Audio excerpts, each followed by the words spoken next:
Hello and welcome into the Knicks-Verse. My name is George, and if this is your very first time here or you haven't subscribed yet, please do so and turn on the notification bells. Very much appreciated. And the thumbs ups.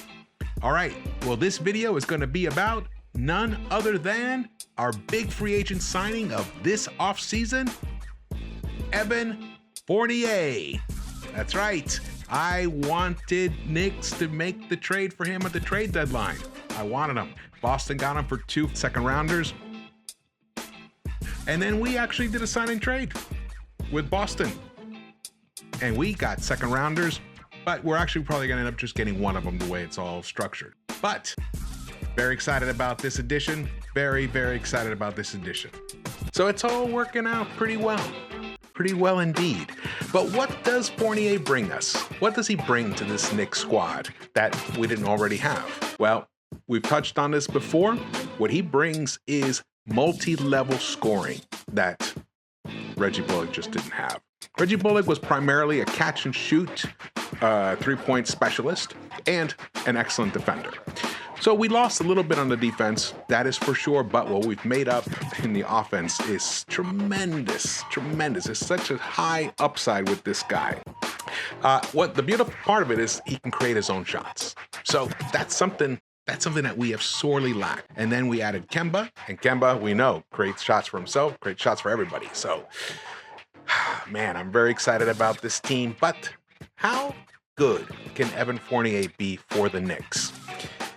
In my opinion, Mr. Fournier has the potential to have a career year next season. In fact, he's trending in that direction. He is indeed trending in that direction. His career stats, he averaged about 13, 14 points a game throughout his whole career. But in the past six seasons, that's what he's averaged. He's averaged 13.2, 5.3 three-point attempts. He's averaged 45.3% field goal percentage, 38% from the three-point line, 37.9% he's averaged, which is very good. And his field goal percentage is a 53.5%. Free throw percentage, 82.1%. Now, I've looked at the past 6 seasons, which is coincide when he became a starter. So I've only been looking at his starter years. Last season, however, well, actually, let's go to the last 2 seasons with Orlando. His three-point percentage rose to 40% in 2019 and 2020 according to Cleaning the Glass. That's good enough for a 77 percentile ranking. Now, 100 being the best, 0 being the worst. Last season for Orlando, before he got traded, actually in total for the season, he shot 41.3%. So when he got traded to Boston, his three-point shooting even went up. And he actually, for Boston, he shot 45.6%, which is good enough, get this, for a 98 percentile ranking. So that's the level of three-point shooting where he's gotten better, everybody in the NBA has become better three-point shooters, but he is really trending way upwards. You can see the ranking reveals where he places amongst everybody else at his position. So we're getting a lethal three-point shooter, but the beauty of him is that his two-point shooting is also something that Reggie just didn't give us that. So for two-point shooting, he averaged 53.6%. That's pretty nice. I'd take those numbers any day. And he can finish at the rim. These are just things that we just didn't have last season. Now we have them. And you saw what he did with France. He got the silver medal.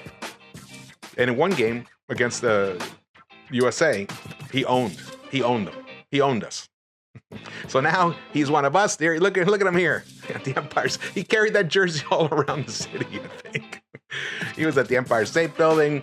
That was the same day he was actually introduced to the press. I like him. I like his attitude. He feels like a leader, but at the same time, a leader who's also able to blend in with other leaders, other alphas. That's a very good quality, especially for someone as good as him. All right, so what are we talking about? So he averaged 19.7 points per game and 2.9 rebounds and 3.7 assists. Okay, so the guy can score, but how much better can he get? How much better? Well, let's see this. Before we get to that, his points, his PSA, which is points per shot attempts, 120.2 in 2019 and 2020 for an 81 percentile. And then for Orlando, a 124.3. So it went up. That was last season before he got traded to 87 percentile. Now, I'm not counting some of the stuff when he got traded to Boston because he got COVID and it was a little bit of an odd situation for him. He wasn't really, he didn't get a chance to mesh in well with the team in the beginning, but he closed the season pretty strong with the Celtics. His field goal percentage was a 56.1% in 2019 and 2020. So you can see that's higher than his career average, which is 53.5 for a 78 percentile ranking. And last season for Orlando, 56.6%, 76 percentile. So you see, his field goal percentage rose up a little bit, but his ranking went down just two points because everybody shot better. Everybody shot better last season, which is why defense is really important. But it's also why offense is just crucial, because you can have the greatest defense in the world, but if you can't put the ball in the bucket when we need it, it just makes life so much harder for the leaders on the team. I think Evan Fournier has a potential to become a leader on this team from just purely an output standpoint. So what do I mean by this? All right, these are my projections for Evan Fournier for next season. I think that he can average points per game, 20.2 to 23.5 points per game. Rebounds can go from 3 to 5, assists 3.7 to 4, somewhere around in that range. Those are first of all, the ones on the left, very doable. Basically, all he has to do that is just be his recent self. Let's say we're factoring, he averaged about 14 shot attempts per game on average for Orlando, and even including last season in total. 14 shots, 7 2-pointers, 7 3-pointers. So if you put his averages, his 53.6% for 2-point shooting and his 41.3% for 3-point shooting from last season, that gives you 20 points. And he'll do 4 free throw makes a game. So that averages out to 20.2 points. Yes. Now, let's say he gets a few extra shots. Let's say he gets 17 attempts per game.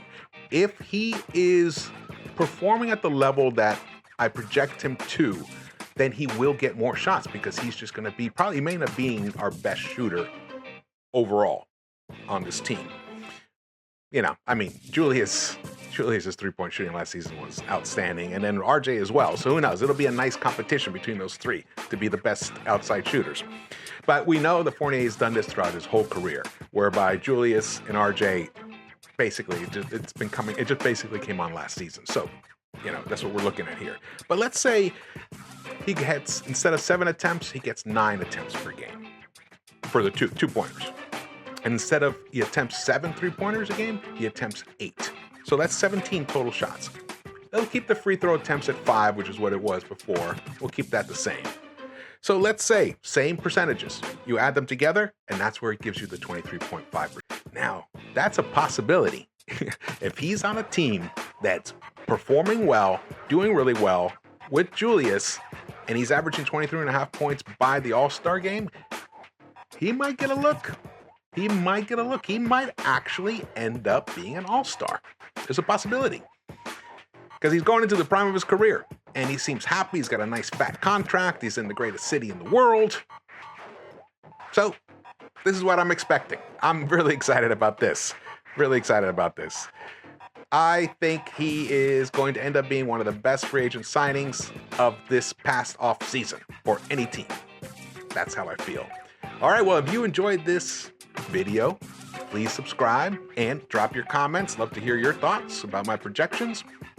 Thumbs ups, and I will see you around